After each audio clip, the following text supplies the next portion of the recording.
Hello વિદ્યાર્થી મિત્રો, આજે આપણે ધોરણ 9 વિષય કમ્પ્યુટર અધ્યયન વાર્ષિક પરીક્ષાનું 2025નું પ્રશ્નપત્ર લઈશું. એમાં પહેલામાં શું કહે છે?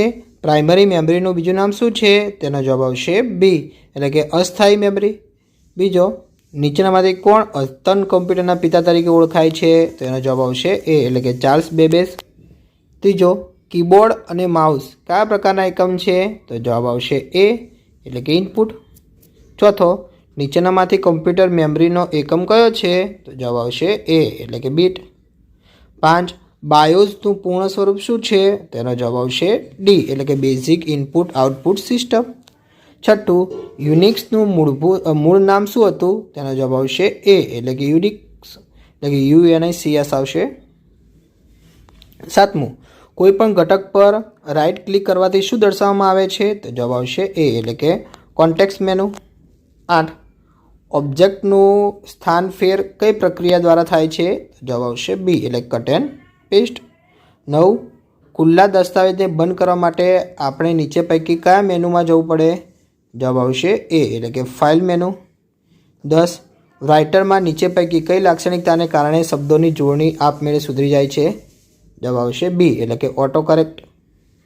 11, દસ્તાવેજને છાપવા માટેની ટૂંકી ચાવી કઈ છે? તો જવાબ આવશે એ, એટલે કે CTRL+P.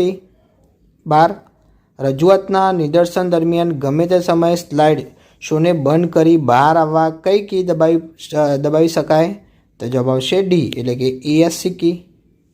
13, નીચેનામાંથી કયું સર્ચ એન્જિનનું ઉદાહરણ છે? જવાબ આવશે ડી, એટલે કે આપેલ તમામ. 14, ઈમેલ મોકલવા માટે કમ્પ્યુટર અને મૂળભૂત ઇન્ટરનેટની સુવિધા ઉપરાંત નીચેનામાંથી શેની જરૂર પડે છે? તો જવાબ આવશે એ, એટલે કે ઈમેલ ID અને ઈમેલ સરનામું. 15 લઈશું. એમાં કહે છે ALU અને કંટ્રોલ યુનિટનું સંગઠન શું બતાવે છે? તેનો જવાબ આવશે એ, એટલે કે central processing unit. 16, operating system એ કયા પ્રકારના સોફ્ટવેરનું ઉદાહરણ છે? તો જવાબ આવશે બી, એટલે કે સિસ્ટમ. 17, પાતળા મોનિટર નીચેનામાંથી કઈ ટેકનોલોજીનો ઉપયોગ કરે છે? તો જવાબ આવશે ડી, એટલે કે બી અને સી બંને. 18, કઈ પદ્ધતિમાં 2 અંક 0 અને 1 હોય છે? તો જવાબ આવશે બી, એટલે કે ખાયનરી. 19, લખાણનું વ્યાકરણ ચકાસવા માટે આપણે નીચેના પૈકી કયા મેનુમાં જવું પડે છે? તો જવાબ આવશે એ, એટલે કે ટૂલ મેનુ.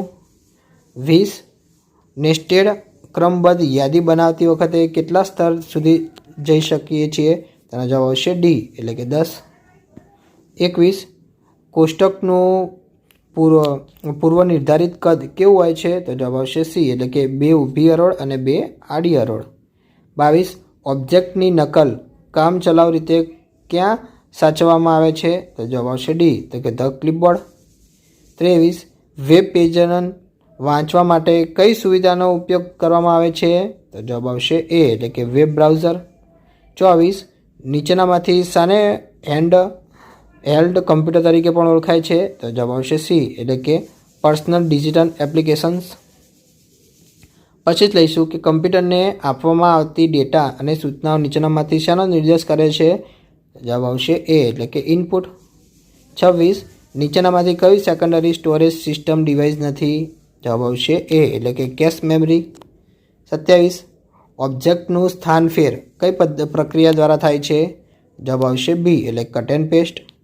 28, નીચેના પૈકી કયો ઓફિસ સ્યુટનો ભાગ નથી? જવાબ આવશે સી, એટલે કે ઇન્ટરનેટ એક્સપ્લોરર. 29, કોઈ પણ ક્રિયાને પુનઃ કરવા માટેની શોર્ટકટ કી કઈ છે? તો જવાબ આવશે ડી, એટલે કે CTRL+Z. 30 લઈશું. રાઇટર પાનાની રચના સામાન્ય રીતે કેવી હોય છે? જવાબ આવશે એ, એટલે કે પોર્ટ્રેટ. 31, વેબ પેજના સમૂહને કયા નામથી ઓળખવામાં આવે છે? તો જવાબ આવશે એ, એટલે કે વેબસાઇટ. 32, નીચેનામાંથી કયું ડિવાઇસ માઉસનો નિર્દેશ કરે છે? જવાબ આવશે એ, એટલે કે પોઈન્ટ એન્ડો ડુ ડિવાઇસ. 33, પેનડ્રાઈવમાં કયા પ્રકારના મેમરીનો ઉપયોગ થાય છે? જવાબ આવશે સી, તો કે EEPROM. 34, ગેડિટમાં છેલ્લી ક્રિયાની અસરને દૂર કરવા ટૂંકો રસ્તો કયો છે? તો જવાબ આવશે સી, એટલે કે CTRL+Z.